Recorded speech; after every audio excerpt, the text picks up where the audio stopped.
माझ्यासोबत राजेभाऊ फड आहेत, शरदचंद्रजी पवार पक्षाचे नेते।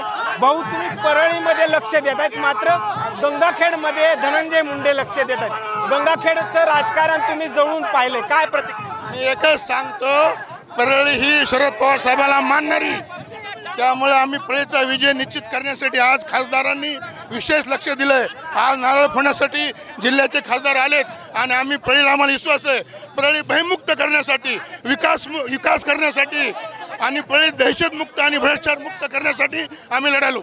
तुम्ही परळीमध्ये लक्ष देत आहेत म्हणून धनंजय मुंडे हे गंगाखेडमध्ये लक्ष देतात, असं काही समीकरण वाटतंय तुम्हाला? तसं समीकरण होऊ शकत नाही।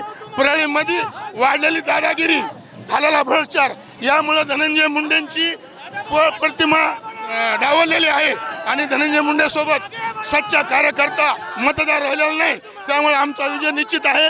तो समीकरण होऊ शकत नाही गंगाखेड आणि परळीचं।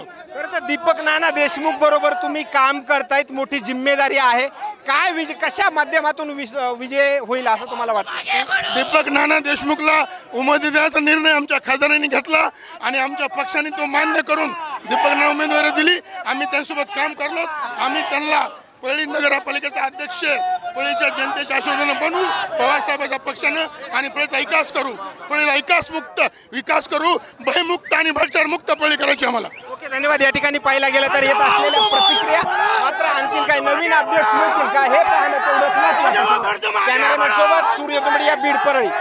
दादा